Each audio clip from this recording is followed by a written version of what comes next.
भोपाल से महज 35 किलोमीटर दूर बरसिया तहसील, जहां पर घने जंगल होने की वजह से या अति पिछड़ापन होने की वजह से वहां पर कोई न कोई वारदात होती रहती हैं। बस कुछ ऐसा ही हुआ है। प्यार की इतनी लत, सेक्स की इतनी लत कि किसी की जान चली जाती है, किसी को कोई फर्क नहीं पड़ता है। कहानी सुनने के बाद आपको भी जो है आपके रोंगटे खड़े हो जाने वाले हैं। बस कुछ ऐसी घटना है, जब एक टाइम था जब मध्य प्रदेश के अंदर जो है चुनाव चिन्ह जोर शोर पे था, तभी जो है पुलिस गश्त पे रहती है। पुलिस को बहुत रेत नाइट तक जो है अपना काम करना होता है। इसी बीच नसीराबाद के पुलिस चौकी के इंचार्ज योगेंद्र परमार जब रात को अपनी टेबल पर अपने ऑफिस के अंदर काम निपटा रहे होते हैं, इसी बीच 40 से 45 साल का उम्र का एक व्यक्ति लक्ष्मण सिंह गुर्जर जिनका नाम होता है, पुलिस चौकी में पहुंचते हैं।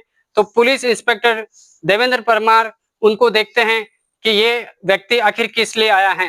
हो सकता है कोई न कोई वारदात हुई होगी, किसी न किसी की खबर देने के लिए मुझे यहाँ पर पहुंचा है। लेकिन उसे ये मालूम नहीं था कि आखिर यहाँ पर कोई एक मर्डर भी हुआ है।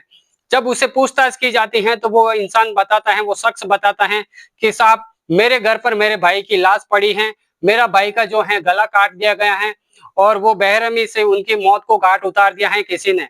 ये बात सुनकर देवेंद्र परमार अपनी टीम के साथ टैक्सी में बैठ जाते हैं। लक्ष्मण सिंह गुर्जर को भी उसी टैक्सी में बिठा दिया जाता है और उनके घर पर जो है वहां पर आ जाते हैं। घर पर आने के बाद जब वहां पर चारों तरफ घूम घूम के देखते हैं, उस डेड बॉडी को देखते हैं, तो धारदार हथियार से उनके गले पर 8 से 9 बार कभी जो है धारदार हथियार से वार किए गए हैं, जिसकी वजह से उनकी मृत्यु हो गई है। देवेंद्र परमार इंस्पेक्टर जब इनसे पूछते हैं कि आखिर क्या हुआ है लक्ष्मण गुर्जर से, तो लक्ष्मण सिंह गुर्जर कहते हैं कि साहब, कुछ टाइम पहले मेरी भूली बाई, मेरी भाभी भूली बाई जो है बहुत तेजी के साथ अपनी भतीजी के साथ जो है मायके की तरफ जा रही थी। तभी मैंने उनको रोकने की कोशिश की और उनसे पूछताछ करने की कोशिश की, लेकिन वो रुकी नहीं, बहुत तेजी के साथ चली गई, मुझे कोई जवाब नहीं दिया। बस यही बात देखकर मैं जब घर पे आया और मुझे लगा कि मेरा भाई का और भाभी का कुछ झगड़ा हुआ रहेगा, तो मेरे भाई से जाके पूछताछ करता हूँ। लेकिन जब मैं घर पे आया तो मेरे भाई की जो है यहाँ पर डेड बॉडी दिखाई दी मुझे, और ये देखकर मैं पुलिस चौकी पहुंचा और ये बात मैंने आपको बताई। ये बात सुनकर जब देवेंद्र परमार अपनी टीम के साथ भूली बाई के घर पे पहुंचते हैं और भूली बाई से पूछताछ की जाती है, तो भूली बाई कहती हैं कि मेरा तो सिर्फ मेरे पति के साथ नोकझोंक होता रहता है, लेकिन हमारा जमीन का जब बंटवारा हुआ था तभी से लेकर मेरा पति और मेरा बड़ा जेठ लक्ष्मण सिंह गुर्जर में आपस में जो है अनबन होती रहती है, और उसी अनबन को लेकर मेरे पति का जो है मर्डर इसी ने किया होगा, इसी ने कत्ल किया होगा, आप उनसे ही जाकर क्यों नहीं पूछते हैं। ये बात सुनकर पुलिस इंस्पेक्टर देवेंद्र परमार अपने थाने पहुंच जाते हैं वापस और सुबह होने का इंतजार करता है। लेकिन ये बात पूरे गांव में फैल जाती है। चुनाव जो होता है उससे सब भूल जाते हैं। चुनाव की जो जोरों चोरों से गर्मी चल रही थी वो सब खत्म हो जाती है उस गांव में, और सिर्फ जो है जो मर्डर हुआ है, जो हत्या हुई है, उसी की जो है पूरे गांव भर में जो है बातें चालू रहती हैं। लेकिन देवेंद्र परमार सुबह हो जाती है, सुबह होते ही जो है भूली बाई को थाने बुलाते हैं, और थाने बुलाने के बाद जब पूछताछ की जाती है तो बार बार वो वही बात करती रहती हैं, पुलिस को गुमराह कर रही होती हैं। लेकिन पुलिस को जो है अंतिम निर्णय पर पहुंचने की जो है बिल्कुल भी मदद नहीं मिलती है। फिर से एक बार लक्ष्मण सिंह गुर्जर से भी पूछताछ की जाती है। लक्ष्मण सिंह गुर्जर वही बात बताता है। पुलिस को उनकर पर बिल्कुल भी शक नहीं होता है, लेकिन जब भोली बाई जब घुमाने लगती है बातों को, तो पुलिस को शक हो जाता है कि यही है। तो पुलिस का कहना है कि कौन सी आप खेत की मूली है, जो कोई भी शख्स यहाँ पर थाने में आकर अपनी जो जितने भी जो अपनी दबाने की कोशिश करता है अपनी बातों को, वो तो उगल ही देता है। तो तुम क्यों नहीं उगल सकती हो? थोड़ी जोर से और थोड़ा प्रेशर देकर उनसे जब बात उगलवाई तो कुछ इस तरीके से बात निकलकर सामने आई। दोस्तों, सुनकर आपके भी रोंगटे खड़े हो जाएंगे। नमस्कार दोस्तों, मैं रमजान सैया। आज की सच्ची घटना मैं आप सभी को बताने वाला हूँ।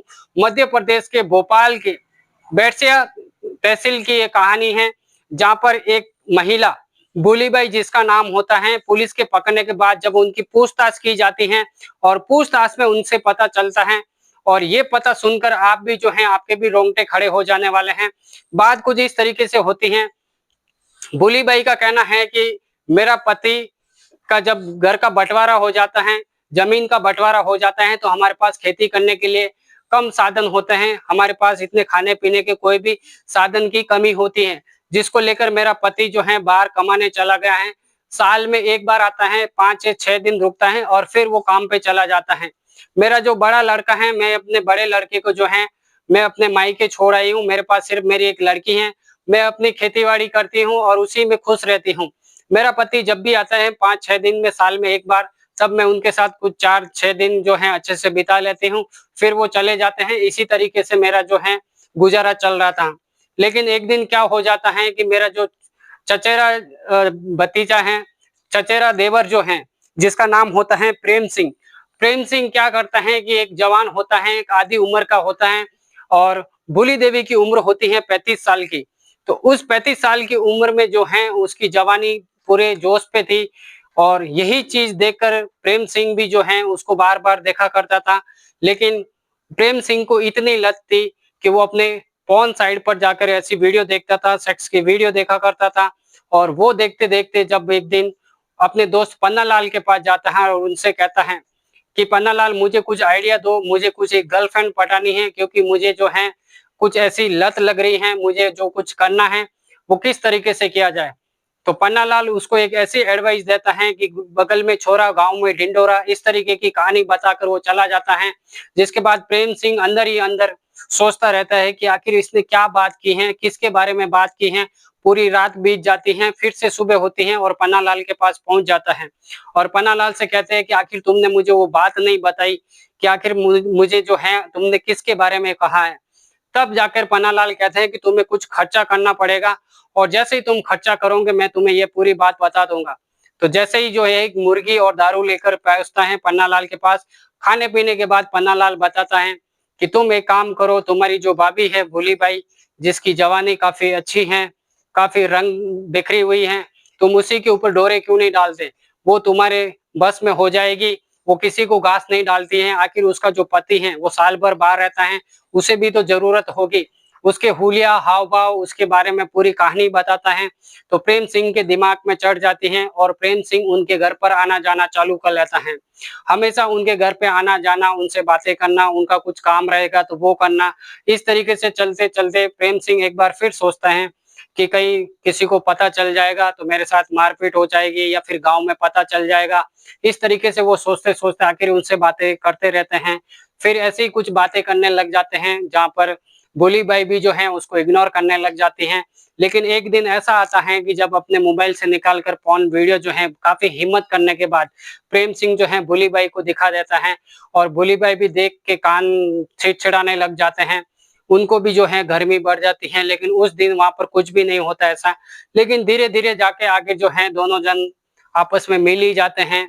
फिर उनके साथ जो होना था, सेक्स होना था, जो भी होना था, वो सारी गतिविधियाँ उनके साथ हो ही जाती हैं। इतनी तेज़ी से आगे-आगे बढ़ जाते हैं, हर रोज़ कुछ न कुछ नए तरीके से होते हैं। जो भोली बाई होती हैं उनका पुराना तरीका होता है, लेकिन प्रेम सिंह का जो वीडियो देख-देख कर पोर्न पे जो वीडियो देखता है, उसकी वजह से नए-नए तरीके अपनाता है, जिसकी वजह से भोली बाई भी जो है काफ़ी खुश रहती हैं। ऐसे चलते बहुत टाइम बीत जाता है। फिर एक दिन क्या करता है कि भोली बाई का पति, जिनका नाम होता है सोनाथ सिंह, वो जो हैं दिवाली के टाइम पर घर आ जाते हैं और घर पर आते ही उनकी बीवी पूछती है कि इस बार कितने दिन के लिए आए हो?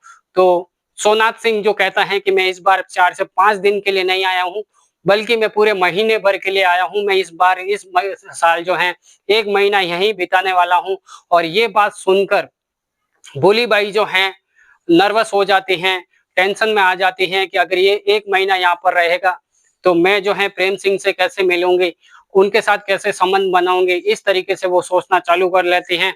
लेकिन सोमनाथ के साथ जिस तरीके से जो 5 दिन, 6 दिन के लिए जब वो घर पे आते थे, जिस तरीके से उनके साथ में वो रहती थी, जैसे दिन बिताती थी, वो उनके साथ इस बार थोड़े अलग दिख रहे थे सोमनाथ सिंह को और कुछ गाँव वालों को भी पता लगता है, तो सोमनाथ सिंह के कानों तक ये बात पहुँच जाती है कि सोमनाथ सिंह, हमें तो कुछ तुम्हारे घर पर तुम्हारी बीवी के साथ कुछ गड़बड़ लग रही है प्रेम सिंह के साथ। तो उसके पास कोई परिणाम नहीं होते हैं पुख्ता, तो वो अपने दिमाग में सोचता रहता है। सोचते-सोचते एक बार अपनी पत्नी से कहता है कि तुम प्रेम सिंह से बात नहीं करोगी। इस बात का मना करने के बाद उसके बीच में नोक-झोंक हो जाती है। लेकिन एक दिन क्या होता है कि सोमनाथ सिंह जो है अपनी बीवी भोली बाई को और प्रेम सिंह को नग्न अवस्थाओं में पकड़ लेता है, जिसके बाद वो काफ़ी मारपीट करते हैं अपनी पत्नी की और उसे समझाते कि तुम ऐसा मत करो, तुम्हारा हाल बहुत बुरा हो जाएगा, तुम्हारा घर टूट जाएगा। इस तरीके से भी जो है सोमनाथ इनको काफ़ी समझाते हैं। उसके बाद में क्या होता है कि जो भोली बाई होती हैं, अपने नए तौर तरीके के जो संबंध बनते थे उससे वो रह नहीं पा रही थी, जिसको लेकर वो सोमनाथ से चुपके-चुपके प्रेम सिंह से जो है चुपके-चुपके मिलने भी लगी, उनके साथ रिलेशन भी बनाती रही और उनसे फ़ोन पे एक दिन जब बात कर रही होती, तो सोमनाथ सिंह को पता चल जाता है और सोमनाथ सिंह उसको फिर से समझाने की कोशिश करते हैं, लेकिन वो मानती नहीं है, उसके साथ मार-पीट हो जाती है।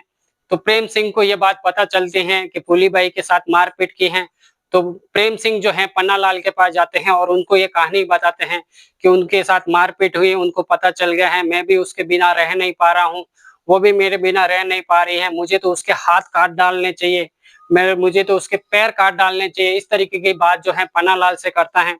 और पन्नालाल जो होता है वो हवा में रंग दे देता है कि आप हाथ-पैर क्यों काट देते हैं, सीधा गला ही क्यों ना काट देते हैं, तो तुम्हारी जो है कहानी पूरी खत्म हो जाएगी और तुम जो है उससे शादी कर लेना, फिर उसके साथ तुम अपनी ज़िंदगी बिताना।